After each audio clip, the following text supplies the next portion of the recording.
Yeah, hi guys, welcome to MBA Pathshala. So let's start our 11th session on number system. So this is our 11th session guys. हमारा topic चल रहा है number system. ठीक है, start करते हैं. ठीक है.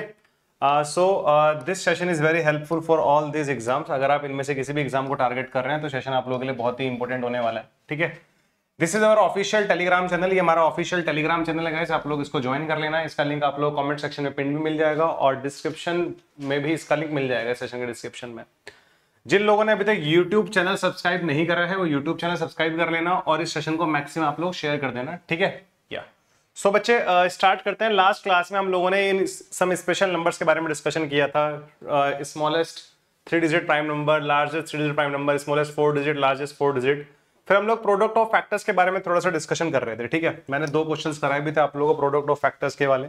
ठीक है. बात तब आती थी जब हम लोगों के पास एक परफेक्ट स्क्वायर नंबर आ जाता था. तो हमारे जो परफेक्ट स्क्वायर नंबर में हमारे जो टोटल नंबर ऑफ फैक्टर्स होते हैं वो एक ऑड नंबर आता है. तो उस केस में हम लोग प्रोडक्ट ऑफ फैक्टर्स कैसे निकालते थे वो क्वेश्चन मैं आप लोगों को करा चुका था. एक और क्वेश्चन करते हैं बच्चे, जरा देखते हैं इस क्वेश्चन को हम लोग कैसे डील करेंगे. ठीक है. So my question is find the, मैं आपसे क्वेश्चन बोलता हूं, find the total number of factors of, find the total number of factors of, find the total number of factors of 52900. Find the total number of factors of 52900.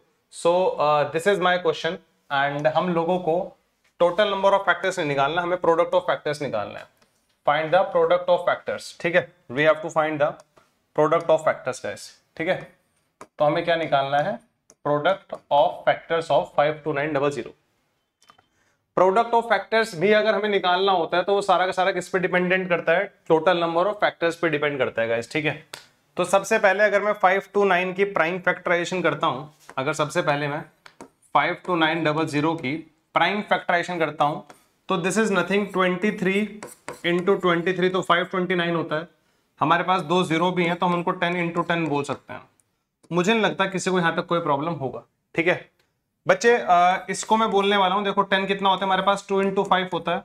ये वाला 10 भी 2 into 5 होगा. 23 तो already एक prime number है तो जो इसकी प्राइम फैक्टराइजेशन आ रही है वो आ रही है 2 का पावर 2, 5 का power 2 and 23 to the power 2. So this is the prime factorisation of 52900. ये 52900 का प्राइम फैक्टराइजेशन है. ठीक है. क्योंकि प्रोडक्ट ऑफ फैक्टर्स का जो मैंने आप लोगों को लास्ट क्लास में फॉर्मूला बताया था वो क्या होता था? Product of factor is equals to number का पावर TNF/2 है ना. तो अब मैं यहां से अगर टोटल नंबर ऑफ फैक्टर्स निकालता हूं, इसके टोटल नंबर ऑफ फैक्टर्स कितने आएंगे? पावर में +1 करना है और मल्टीप्लाई करते चले जाना है. 2 + 1, 2 + 1 और आगे भी कितना आएगा? 2 + 1. सो दिस इज 3 इंटू 3 इंटू 3 कितना आ जाएगा? 27 आ जाएगा. तो total number of factors of 52900 कितना आ रहा है? 27 आ रहा है. तो 52900 के जो टोटल नंबर ऑफ फैक्टर्स हैं वो कितना आ रहा है हमारे पास? 27 आ रहे हैं गाइस. ठीक है. अब प्रोडक्ट ऑफ फैक्टर्स. ठीक है. Product of factors, product of factors of 52900. तो दिस इज नथिंग बच्चे, मैंने आप लोगों को बताया था क्या करना होता है. 52900 नंबर का जो पावर बनाना है वो क्या बनाना है? TNF/2. तो टोटल नंबर ऑफ फैक्टर्स कितने हैं? 27/2. ठीक है. ये करना होता है क्योंकि हमारे पास टोटल नंबर ऑफ फैक्टर्स जो आए हैं वो कितना है? इस नंबर के 27 आए हैं. प्रोडक्ट ऑफ फैक्टर्स का फॉर्मूला मैंने आप लोगों को लास्ट क्लास में बताया था, नंबर का पावर TNF/2. ठीक है. तो बच्चे 27/2 इसको देखो जरा. 52900 27/2 को पता है हम लोग क्या लिख सकते हैं? 27/2 को हम लोग बोल सकते हैं 13/1/2 और इसको पता हम लोग क्या बोल सकते हैं? 13 + 1/2. तो ये हो जाएगा हमारे पास 13 + 1/2. चलेगा ये काम. ठीक है. आप लोग को पता है पावर कब ऐड होती है? जब हमारा बेस सेम होता है. तो ये हमारे पास कितना होगा? 52900 का पावर 13 एंड 52900 का पावर 1/2. मुझे नहीं लगता किसी को यहां तक कोई प्रॉब्लम होगी. ठीक है. अगर आपको रिवर्स एंट्री मारनी है तो आप क्या करेंगे? बेस दोनों का सेम है. जब बेस होता है सेम तो पावर क्या हो जाती है? ऐड हो जाती है. तो 13 + 1/2 बन जाएगा 13 + 1/2. इसमें किसी को कैसी भी कोई प्रॉब्लम नहीं होनी चाहिए. हम लोग आराम से वापस ऊपर पहुंच सकते हैं। बच्चे पावर 1/2 का मतलब पता है क्या होता है? रूट होता है। जैसे अगर कहीं पर 7 का पावर 1/2 लिखा हुआ है तो इसको हम बोलते हैं √7 बोलते हैं। तो ये बचपन की यादें हैं जो हमें पता भी होंगी, ठीक है। तो थोड़ा सा अगर मैं इसको और सिंप्लीफाई करूं आगे, अगर मैं थोड़ा सा इसको सिंप्लीफाई करूं बच्चे आगे, तो ये हो जाएगा यहाँ पर 52900 का पावर 13 तो एज इट इज रहेगा, और वो हो जाएगा मेरे पास रूट ऑफ, ये मेरे पास हो जाएगा रूट ऑफ 52900। अगेन बच्चे अगर मैं इसको फैक्टराइज करता हूं तो मुझे कोई प्रॉब्लम नहीं है, इसको मैं बोल सकता हूं 529 इंटू 100 चलेगा। 529 को हम लोग क्या बोल सकते हैं? 23 का स्क्वायर। 10 को हम लोग बोल सकते हैं 10 का स्क्वायर। ये सब रूट के अंदर है, ध्यान रहे, ठीक है, ये सब रूट के अंदर है। तो रूट से बाहर क्या निकलेगा? ये वाला 52900 तो एज इट इज है, 52900 का पावर 13 तो एज इट इज चलने वाला है, इसमें कोई प्रॉब्लम नहीं है। आगे अगर हम देखें तो 23 का पावर 2 और 10 टू द पावर 2, रूट से क्या बाहर निकलेगा? 23 का स्क्वायर से, 23 के स्क्वायर के ऊपर यदि रूट है तो बाहर तो 23 निकलेगा ना। बाहर कितना निकलेगा? 23 निकलेगा। तो ये 23 बाहर आ गया यहां पर, और 10 का स्क्वायर जब रूट से बाहर निकलेगा तो क्या बन जाएगा? 10 बन जाएगा। तो हमारा जो फाइनल आंसर आने लग रहा है ना बच्चे, हमारा जो फाइनल आंसर आने लग रहा है वो आ रहा है 230 ब्रैकेट में 52900 का power 13। This is our final answer, this is our final answer 230 bracket में 52900 का power 13। This is the product of all factors of 52900, ठीक है। सो this is the product of all factors of 52900। ये छोटी छोटी चीजें हम लोगों को पता होनी चाहिए। ये प्रॉब्लम है ज्यादातर तब आ रही है, ये प्रॉब्लम हमें ज्यादातर तब आ रही है जब हम लोगों को पता क्या हो रहा है, एक परफेक्ट उसका नंबर मिल रहा है। परफेक्ट उसका नंबर अगर नहीं है तो फिर हमें कोई प्रॉब्लम नहीं होती। जैसे मैंने आपको बोला यार, find the product of all factors of 1080, find the product of all factors of 1080, कोई प्रॉब्लम नहीं है। 1080 के सभी फैक्टर्स का प्रोडक्ट कितना होगा? We have to find the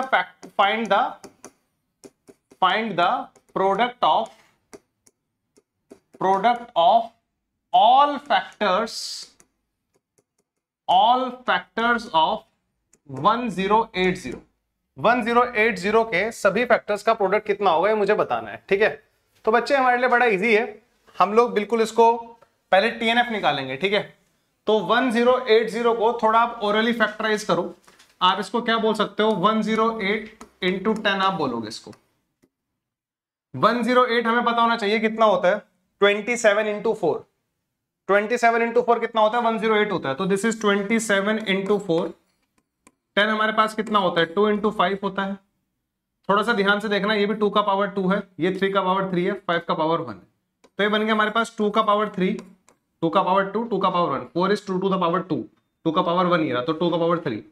27 is 3 to the power 3 and 5 to the power 1 as it is, ठीक है। सो ये इसकी प्राइम फैक्टराइजेशन हो गई। इसको कुछ लोग पूरा फील लेके करते हैं, मतलब पूरा इसको बना के ऐसे डिवाइड करके करते हैं, ठीक है। अब हमें क्या निकालना है? यहाँ पर टोटल नंबर ऑफ फैक्टर्स निकालने हैं हमें। इसके टोटल नंबर ऑफ फैक्टर्स निकालने तो कितना हो जाएगा? 3 + 1, 3 + 1 एंड 1 + 1। सो ये बन जाएगा हमारे पास 4 इंटू 4 इंटू 2। तो कितना आ गया बच्चे? 32 आ गया। तो TNF ऑफ 1080, TNF ऑफ 1080 कितना आ रहा है? 32 आ रहा है। Total number of factors of 1080 कितना आ रहा है? 32 आ रहा है, ठीक है। हम लोगों ने पूरा रिसर्च करके इसको निकाला। प्रोडक्ट ऑफ फैक्टर्स निकालने में सबसे ज्यादा जो रोल है वो टोटल नंबर ऑफ फैक्टर्स का है। अब तो इसको बच्चा भी कर लेगा क्योंकि हमारे पास फॉर्मूला क्या है? प्रोडक्ट ऑफ फैक्टर्स ऑफ 1080 कितना आएगा बच्चे? नंबर कितना था हमारे पास? 1080। 1080 का जो पावर आएगा वो कितना आएगा? Total number of factors bye 2। तो 32 बाय 2 विच इज 16। तो माय आंसर इज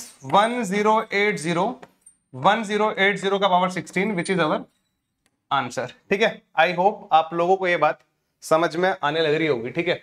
तो 1080 to the power 16 is the product of all factors of 1080। मुझे लगता है प्रोडक्ट ऑफ ऑल फैक्टर्स को लेके जितनी बातें हमने सोची थी पहले कि इतना टफ होता होगा, ऐसा होता होगा, ये होता होगा, इतना टफ है नहीं है, ठीक है। हमेशा ध्यान रखना, इसके जब भी आंसर्स आएंगे ना बच्चे, इसके जब भी आंसर्स आएंगे वो इसी फॉर्म में आएंगे। मैंने जितना मॉक टेस्ट में देखा है तो इसी पैटर्न में देखा है, ठीक है। क्योंकि इसको सॉल्व करना और वहां ऑप्शंस में लिखना एग्जामिनर के लिए भी इतना डिफिकल्ट है, ठीक है। तो वो कभी ऐसी हरकतें करेगा नहीं, ठीक है, वो इस तरह से ही दे देगा अपन लोगों को, ठीक है। तो हम लोग चूज कर लेंगे, सीधा फॉर्मूला बेस आएगा। तो ये तो थी कुछ बातें जो हम लोगों ने सीखी अब तक, ठीक है, फैक्टर्स के बारे में। कुछ फैक्टर्स की एक स्पेशल वैरायटी भी है क्वेश्चंस की जो एग्जाम में देखने को मिलती है। जैसे मैंने आपके सामने क्वेश्चन लिखा है, ठीक है, ये हमारे पास एक क्वेश्चन है बच्चे, आप लोग अगर इस क्वेश्चन को देखो तो आप जानो, ठीक है।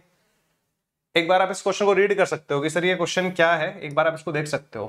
पूछा जा रहा है I think and this was our 20th question, जहां तक मैं गेस कर पा रहा हूं, ठीक है। हाँ, तो 20th क्वेश्चन की तरह आप उसको ट्रीट कर सकते हैं, it all depends on you, ठीक है। तो how many divisor excluding one and itself does the number 240 have, ठीक है। तो how many divisors, divisors is nothing factors, ये क्या होता है हमारे पास, फैक्टर्स होते हैं। ये क्या होता है, फैक्टर्स होते हैं। मतलब पूछ रहा है how many factors excluding one and itself does the number 240 have. तो हम लोग क्या करेंगे, 240 के सारे फैक्टर्स निकाल लेंगे पहले, 240 के टोटल नंबर ऑफ फैक्टर्स निकाल लेंगे और उसमें से 2 फैक्टर माइनस कर देंगे, क्योंकि उसने बोला है ना एक्सक्लूडिंग। एक्सक्लूडिंग का मतलब पता क्या होता है, एक्सक्लूडिंग का मतलब होता है कि आपको 1 और 240 को इंक्लूड नहीं करना है, मतलब उसको बाहर निकाल दो। तो 240 के 2 फैक्टर तो 1 और 240 भी होते हैं, ठीक है। तो जैसे नंबर है हमारे पास 16, अब 16 के फैक्टर लिखे 1 2 4 8 16। तो टोटल नंबर ऑफ फैक्टर्स कितने आ रहे हैं, TNF ऑफ 16 कितना आ रहा है, 5 आ रहा है। बट इस 5 में 2 नंबर तो वही है ना हमारे, 1 एंड इटसेल्फ, समझ रहे हो आप मेरी बात। 1 और वो नंबर खुद भी तो इसका फैक्टर है ना, ठीक है। तो ये बात आप लोगों को पता होनी चाहिए, इसमें किसी को कोई प्रॉब्लम नहीं होनी चाहिए, ठीक है। तो यार हम अगर किसी भी नंबर के टोटल नंबर ऑफ फैक्टर्स निकालते हैं, उसके नाम से क्लैरिटी है, टोटल नंबर ऑफ फैक्टर्स, उसके नाम से हमें नेक्स्ट लेवल क्लैरिटी हो रखी है कि टोटल नंबर ऑफ फैक्टर्स में वो 1 और वो नंबर खुद भी हमारे 2 फैक्टर्स होते हैं, ठीक है। ये बात हमें समझ में आनी चाहिए। इसके बाद अगर हम लोग आगे बढ़ते हैं, हमसे बोला जा रहा है 240 के सारे फैक्टर्स बताने हैं 1 और उस नंबर को हटा के। तो सबसे पहले हम लोग क्या करेंगे, टोटल नंबर फैक्टर्स ऑफ 240 निकालेंगे, TNF ऑफ 240 हम लोग निकालेंगे, ठीक है। TNF निकालने के लिए हमें क्या करना पड़ेगा, इसको फैक्टराइज करना पड़ेगा। TNF निकालने के लिए हमें क्या करना पड़ेगा, इसको फैक्टराइज करना पड़ेगा। तो 240 को हम सबसे पहले फैक्टराइज कर देते हैं। तो 240 को अगर मैं फैक्टराइज करूंगा तो this is 24 into 10, this is 24 into 10। 24 को मैं क्या बोल सकता हूं, 2 to the power 3, 3 to the power 1, 10 को मैं बोल सकता हूं 2 इंटू 5। ब्रेक करके फैक्टराइज करने में अलग ही फील है, ठीक है। आप इसको ब्रेक करके अलग से फैक्टराइज कर सकते हो, कोई प्रॉब्लम नहीं आएगी आप लोगों को, ठीक है। मतलब आदत ही ऐसी बनाओ अपनी कि आप लोग ऐसे ही करो इसको, ठीक है। आप लोगों को आदत बनानी है कि आप लोग उसको ऐसे ही करना है, ठीक है। मतलब वो अब बहुत सारे बच्चे मैंने देखे हैं 240 नंबर दिया फैक्टराइज ऐसे कर रहे हैं ट्री बना के, ये बर्बाद होने के तरीके हैं। अगर ये काम आज भी मैं यही काम कर रहा हूं, क्लास 6th में भी मैं यही काम कर रहा, तो मैंने अपने आप को अपडेट नहीं किया और मैं चल दिया कैट लिखने या किसी भी एग्जाम को लिखने। All these are competitive exams, ठीक है। तो कंपटीशन में हमें चीजें ओरली करनी चाहिए। अच्छा है 240 है, 24 इंटू 10 लिखा, 24 इज 2 का power 3, 3 to the power 1, 10 is 2 into 5, ठीक है। अब अगर मैं यहां पर थोड़ा ध्यान से देखता हूं तो मेरे पास 2 टू द पावर कितना है, मेरे पास 2 का पावर कितना है, 2 का पावर 3 ये रहा और 1 ये रहा, तो 2 का पावर तो 4 आया, 3 का पावर 1 है, 5 का पावर भी कितना है 1 है, 3 का पावर भी 1 आया और 5 का पावर भी कितना है 1 आया, ठीक है। तो TNF ऑफ 240 कितना आएगा बच्चे, पावर में +1 कर दो और मल्टीप्लाई कर दो। 4 + 1 कितना होता है, 5 होता है।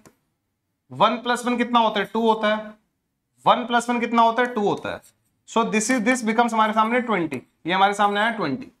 तो total number of factors of 240 कितना आ रहा है, 20 आ रहा है। Total number of factors of 240 कितना आ रहा है हमारे पास, total number of factors of 240 कितना आ रहा है, 20 आ रहा है। अब 20 में से हमें किस चीज को एक्सक्लूड करना था, 1 को और उस नंबर खुद को, ठीक है, 1 को और 240 को।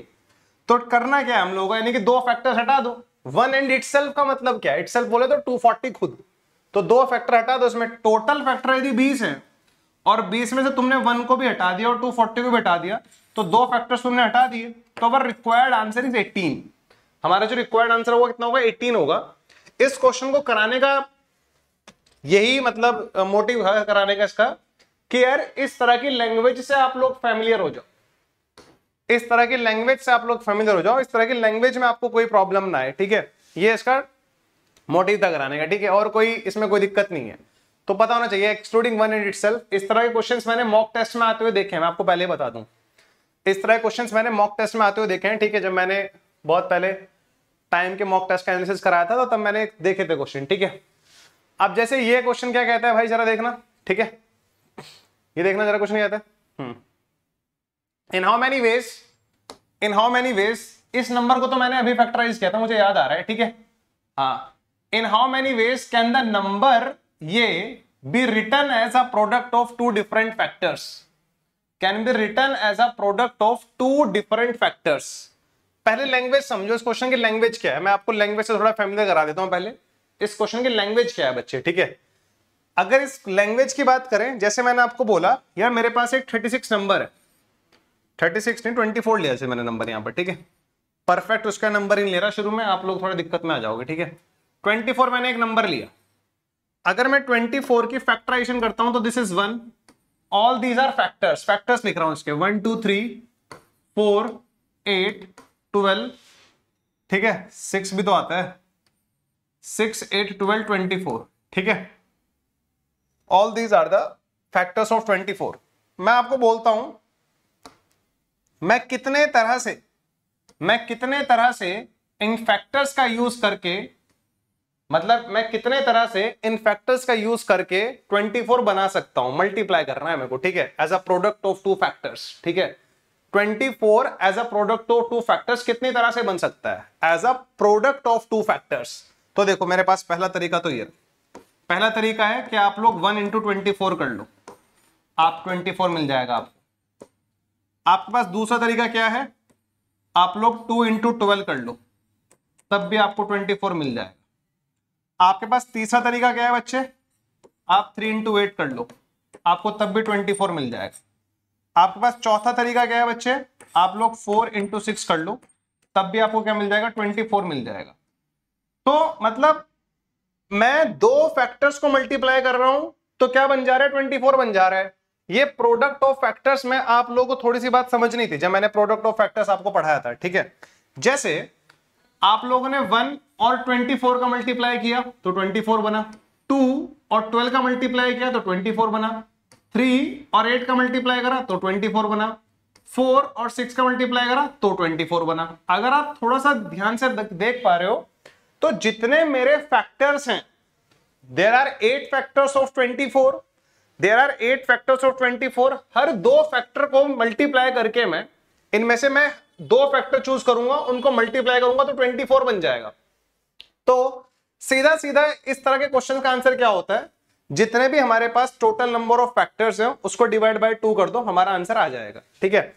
मतलब ये बात तब है अगर यहां पर कोई परफेक्ट स्क्वायर नंबर नहीं है। क्वेश्चन की लैंग्वेज बड़ी मैटर करेगी इसमें कि क्वेश्चन की लैंग्वेज क्या बोली जा रही है, ठीक है। जैसे मैंने यहां पर बोला जा रहा है, in how many ways can the number 52900 be written as a product of two different factors, product of two different factors. अभी जो मैंने क्वेश्चन कराया था, मेरा क्वेश्चन बिल्कुल सेम था, बट मैंने उसको भी क्या मान के कराया था, आपको 24 मान के कराया। अगर यहां पे 24 होता तब मेरा आंसर 4 आता। In how many ways can the number 24 be written as a product of two different factors? ये रहा इसका सॉल्यूशन, ये रहा इसका सॉल्यूशन। 24 है, 8 फैक्टर्स हैं, 1 इंटू 24 24, 2 इंटू 12 24, 3 इंटू 8 24, 4 इंटू 6 24। समझ में आ रही है बात। तो this is a product of two different factors, but हमेशा क्या मिल रहा है मुझे, 24 मिल रहा है। तो अब यही काम मुझे किसी और, मैंने डायरेक्टली मतलब एग्जाम में मैं ये नहीं करने वाला। आपको क्या लग रहा है मैं एग्जाम में ये काम करूंगा, कभी नहीं करूंगा। मैं सीधा पता क्या करूंगा, मुझे पता है भाई TNF ऑफ 24, TNF ऑफ 24 कितना आता है, 8 आता है, निकाल लेना, बता रखा है टोटल नंबर ऑफ फैक्टर्स निकालना। तो टोटल नंबर ऑफ फैक्टर्स को 2 से डिवाइड कर दो, 4। So there are 4 ways, there are 4 ways, हमारे पास 4 तरीके हैं कि हम 24 को उसके फैक्टर से मल्टीप्लाई करके 24 बना सकते हैं। तो सीधा बात क्या करना है, TNF को 2 से डिवाइड कर देना है, मेरा आंसर आ जाएगा। अब इस क्वेश्चन का आंसर बड़ा इजी हो गया हमारे लिए आई थिंक, ठीक है। तो 52900 के TNF निकालना है। लैंग्वेज पे थोड़ा ध्यान दो। लैंग्वेज क्या है, क्वेश्चन खुद में क्या कह रहा है, in how many ways can the number be written as a product of two different factors. तो कितने तरह से इसके फैक्टर्स को मल्टीप्लाई करके 52900 बना सकता है। ठीक है, तो सिंपल सी बात ये है, हम इसका क्या निकालना है, टीएनएफ निकालना है बच्चे। इसका टीएनएफ कितना आएगा देखो लो जरा, ये क्या लिखा हुआ है, 5 to 9 होता है, 23 का स्क्वायर होता है, इनटू 100 बोल सकता हूं मैं इसको। 100 को फैक्टराइज करना अब मेरे लिए बड़ा आसान है, 2 to the power 2, 5 to the power 2, 2 to the power 2, 5 to the power 2, ये कितना आएगा जरा देख लो मेरे पास कितना आएगा, ये कितना आ रहा है जरा बताओ, 2 into 2 plus 1 3, ये आएगा हमारे पास 27। So total number of factors of 52900, total number of factors of 52900 कितना आ रहा है, 27 आ रहा है। अब आप बोलोगे सर 27 का अगर आधा करेंगे, 27 का अगर आधा करेंगे तो सर तो डेसिमल में आएगा। क्या कभी किसी चीज को करने के 13.5 वेज हो सकते हैं क्या? कभी किसी चीज को करने के 13.5 तरीके हो सकते हैं क्या? 13.5 इज 13.5 वेज, पॉसिबल ही नहीं है। एक्चुअल में अगर मैं आपको बताऊं तो ये है एक परफेक्ट स्क्वायर नंबर, ये एक परफेक्ट स्क्वायर है। और बच्चे परफेक्ट स्क्वायर का जो टोटल नंबर ऑफ फैक्टर आएंगे ना वो हमेशा ऑड आएंगे, तो हमें इस 0.5 पे ध्यान नहीं देना। So there are 13 ways, there are 13 ways. ठीक है, जैसे अगर मैं आपको एग्जांपल भी दूं परफेक्ट स्क्वायर वाला, अगर मैं आपको एग्जांपल भी दूं परफेक्ट स्क्वायर वाला, तो आप लोग थोड़ा ऐसे सोच सकते हो जरा। ठीक है, मैं आपको बताता हूं, थोड़ा ऐसे सोच सकते हो आप लोग। जैसे 36 है, 36 एक परफेक्ट स्क्वायर नंबर है, 1 2 3 4 6 9 12 18 36। अब यहां पर क्लियरली लिखा गया था क्वेश्चन में डिफरेंट फैक्टर्स, डिफरेंट फैक्टर्स से हमें 52900 बनाना है। जस्ट इमेजिन क्वेश्चन आ जाता, in how many ways can 36 be written as a product of two different factors. In how many ways can 36 can be written as a product of two different factors. तो total TNF कितना आता है वैसे इसका, इसका TNF कितना आ रहा है, टोटल नंबर ऑफ फैक्टर्स 9 आ रहे हैं। बट आप कितने तरह से बना सकते हो, देखो 1 into 36 36, 2 into 18 36, 3 into 12 36, 4 into 9 36। अब यार 6 अगर into 6 करोगे तो these are not different factors, तो इसलिए इसको इंक्लूड नहीं करूंगा मैं, ये बर्बाद है मेरी तरफ से। अब अगर मैं यहां पे इसको अपने फॉर्मूले के अकॉर्डिंग निकालूं तो फॉर्मूला क्या कहता है सर, TNF/2 कर लो, 9/2 कितना आएगा 4.5, इसलिए बोला था इस 0.5 को भूल जाना। तो there are 4 ways, there are 4 ways. ठीक है, हमारे पास 4 तरीके हैं 36 को as a product of factors लिखने के। आई होप आप लोगों को ये बात समझ में आ रही होगी। ठीक है, तो बच्चे इसके अभी और भी कॉन्सेप्ट हैं, थोड़ा लैंग्वेज में खेलता है कि डिस्टिंक्ट फैक्टर्स ऐसा भी लिख देता है। ठीक है, तो इसके और तरीके हम सीखेंगे नेक्स्ट क्लास में। ठीक है, जो हमारा 12th सेशन होगा। ठीक है, हाँ। एंड अभी फैक्टर्स के मतलब अभी मान के चलो हमारे पास 2 क्लासेस और होंगी, अभी 2-3 क्लासेस फैक्टर्स की और होंगी, पूरा डिटेल में पढ़ाना है जो भी पढ़ाना है। ठीक है, या किसी ने कोई जबरदस्ती तो करी नहीं है, जो पढ़ाना है बिल्कुल डिटेल में पढ़ाना है, दैट्स इट। ठीक है, will see you in next session, तब तक के लिए बाय बाय, टेक केयर। ठीक है, नेक्स्ट सेशन में मिलते हैं।